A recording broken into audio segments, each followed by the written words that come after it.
I'm Amy. I'm just about to get started on making dinner over here, and I wanted to introduce this video. So I'm just going to share 3 dinners, and I really like to take recipes and make them as quick as I can, but also taste delicious. So I'll go ahead and get into it. Here's what I'm doing for dinner tonight, and I'm pretty excited about it.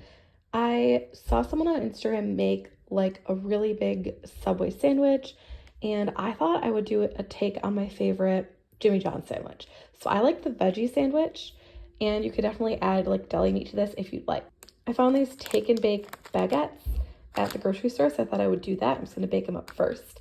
And then my condiments are just gonna be mayo, oregano, you could use Italian seasoning, and pepper, and then cheese. It comes with provolone, but I don't have any provolone, so I thought cheddar would be really good. And then I'm gonna add some sliced tomatoes, sliced cucumber, and some finely shredded lettuce. First, I'm gonna go ahead and wash the veggies. I feel like this recipe would be even better during tomato season, you know, in the summertime, but this tomato actually looks fairly good. So I also forgot to mention that avocado comes in this recipe. I don't like avocado, so I'm just leaving it out. But I just think this is a fun idea to recreate your favorite like takeout sandwich. So if you like, you know, a Subway sandwich or one from Potbelly or this one from Jimmy John's, then, you know, it's just kind of a fun thing to do. I'm slicing this tomato pretty thin. I like a thin tomato slice. I'm actually gonna lay out a cloth and put my tomato slices down just so it gets out any of that excess water. And then I'll also give it a little bit of salt, and I'll let it sit while I cut the rest of the veggies and toast up that bread. A little bit of salt. Next, I'm gonna go ahead and peel the cucumber. I also have water going in the back, and that's for my kids. Sandwiches aren't really, especially not like grilled cheese or peanut butter and jelly, they're not really the most toddler friendly. And I have a daughter who just turned 2 yesterday, and then I also have a 3-year-old.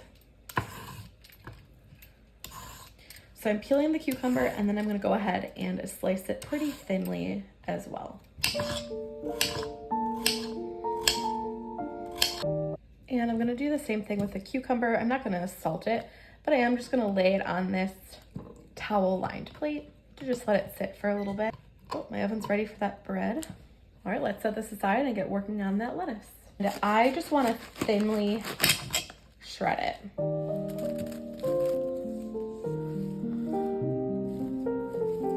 I don't have a salad spinner. I'm just gonna kind of lay the lettuce out as well on a towel. So not the most efficient way to do this, but it'll work.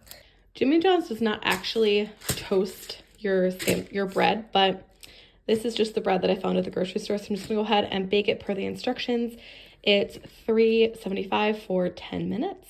Take it out and I'm gonna slice it the long way. I shredded up all of that lettuce because tomorrow night I'm gonna be making a taco salad with crispy tortilla chips and a really good sauce. I'm gonna go ahead and use some for sandwiches tonight, and the rest I'll go ahead and put in the fridge and save for tomorrow.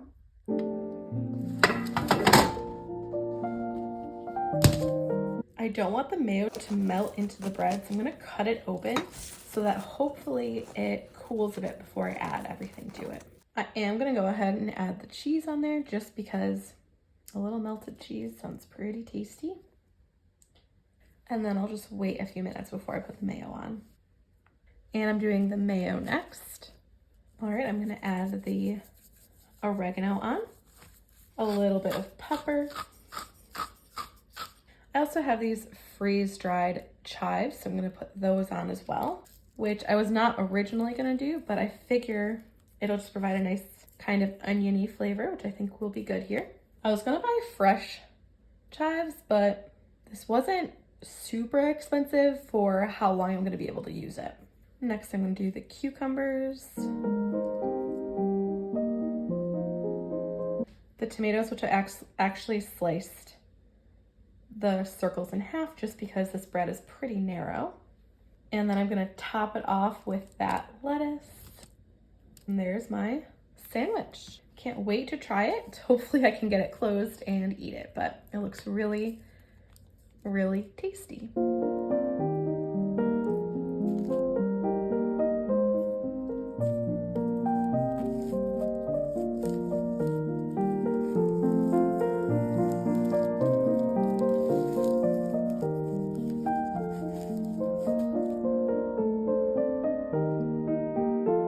I loved it and I would definitely make it again for sure. I've just filmed an intro for my last video, so if you haven't seen that, definitely check that video out after this one. I will link it down below, but I'm still under the weather over here, but I'm really excited to make dinner for tonight. So I saw this recipe on Instagram and I knew it was something I wanted to try. So it's like a sheet pan lasagna. I love lasagna, but it is pretty tedious. It does take kind of a long time to make because of all the layers. And this is a sheet pan, it's on a sheet pan. So I thought that was so great. So you kind of like just put everything together and break up the noodles and all of that. So you don't have to do any layers.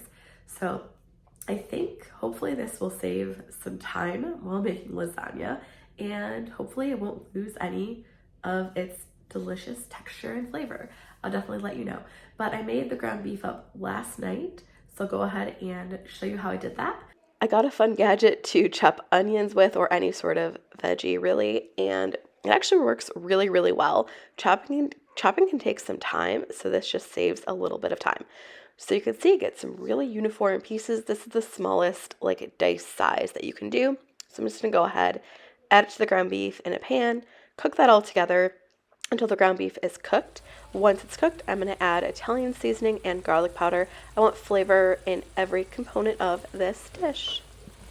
I want to show you all the ingredients for this meal. So here's the ground beef that I cooked up. I need cottage cheese. I'm using cottage cheese instead of ricotta. You could definitely choose ricotta if that's what you like.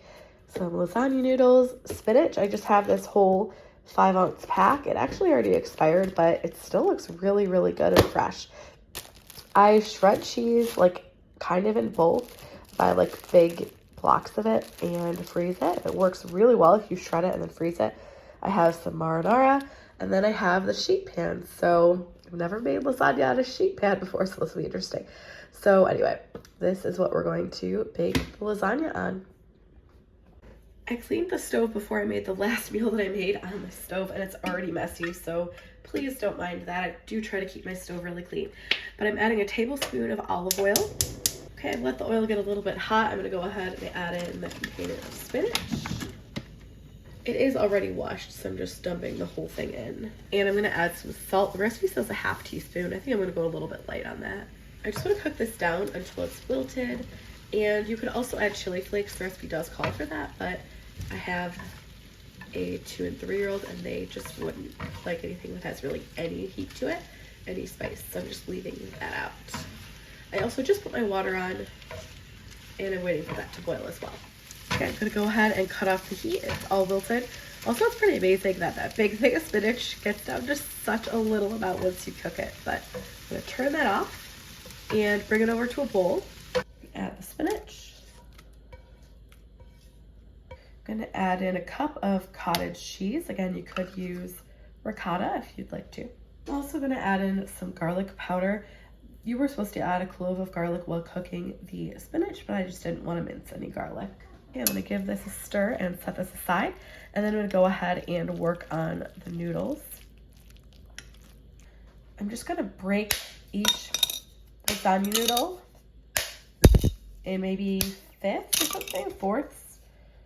I think fourths will work better. So I'll break it in 4 pieces. It's supposed to be about 3-inch pieces, so I'm trying to just break it into 4 or 5 pieces per sheet. That one got a little bit messed up, but seems to work a little better if I do it in slightly larger pieces. That way it doesn't have as much of a chance to kind of crumble apart like that, shatter apart. I am curious if this will cause the noodles to take less time to cook because they're not in giant sheets. So I will let you know how long I cook my lasagna for. Anyway, I'm gonna go ahead and get the rest broken up. I have all of these lasagna sheets broken up and I'm just waiting for the water to boil. I'm gonna go ahead and cook these up.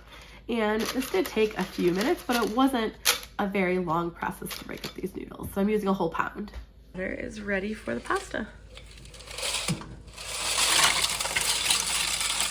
I cooked it for 10 minutes and it's pretty well al dente, I think. I don't want it to fall apart in the oven or anything, so I'm gonna go ahead and drain it now.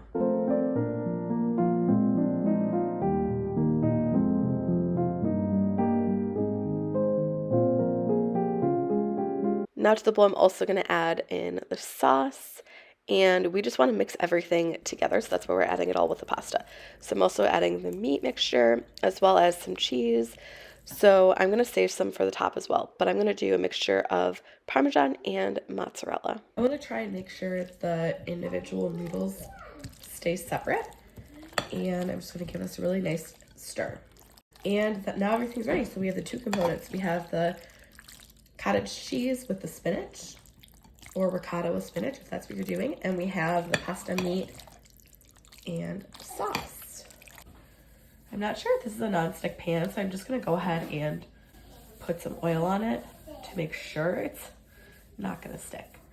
I always use parchment paper on these. I always line them, but this recipe I just don't think would work with that. And I was debating if I should use like a glass baking dish, like casserole dish, but I decided it would look prettier on this, so that's what I'm going for. I just set the oven to 425, and I'm gonna go ahead and get this set up on the pan. So I'm gonna go ahead and dump the pasta out with the meat and the sauce.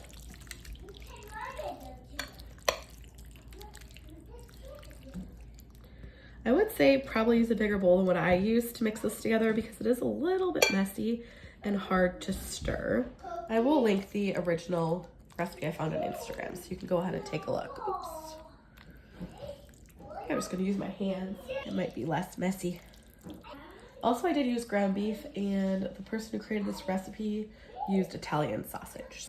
Now we just want to take that cottage cheese and spinach mixture and just dollop it on top. I'm trying to do it so that each piece will have a dollop. And then next I'm going to add the rest of the cheese, so Parmesan and mozzarella. And I will say I loved this recipe. The dollops looked so pretty. But if you want kind of that cottage cheese mixture more evenly spread out, I think you could just spread it out over the top of the entire thing. And it'll be good that way as well. So I'm going to go ahead and bake it. And when it's done, it's just so pretty. It's so tasty.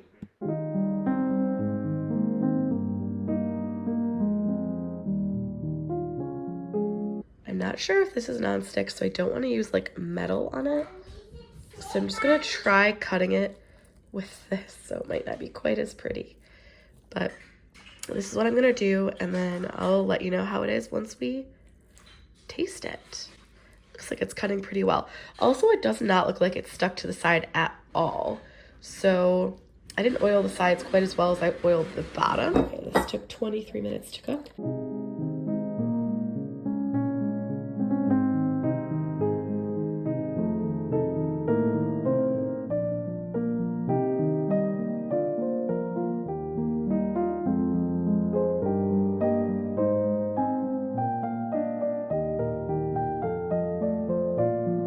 Looks tasty.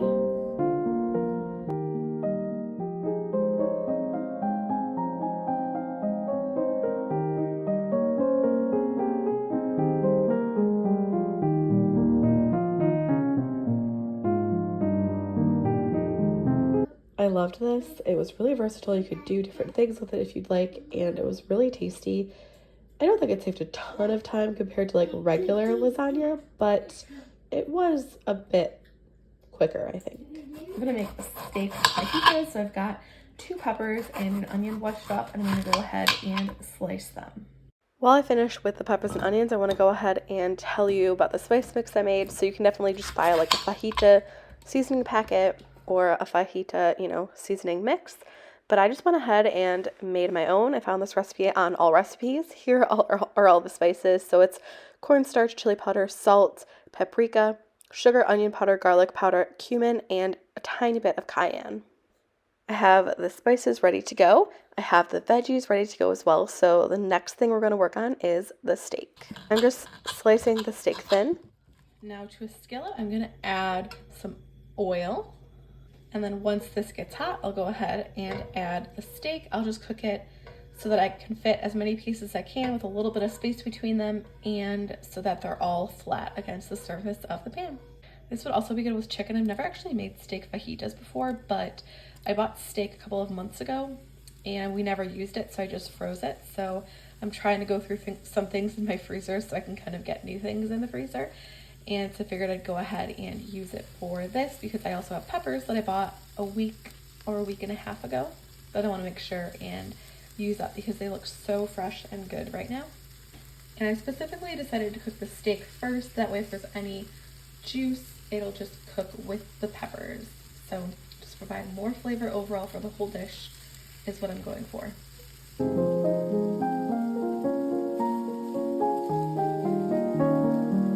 I did a few batches of the meat and went ahead and added in the veggies and a little bit of water just to kind of steam them, but you could use oil or butter here as well if you'd like.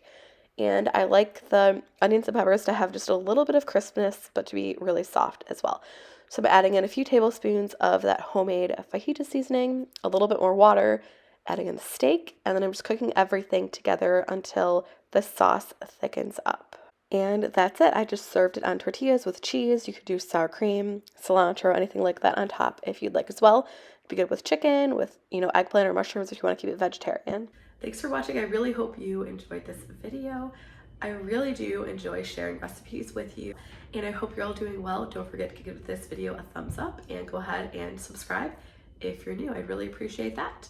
And I'll be back again next week. See you then. Bye.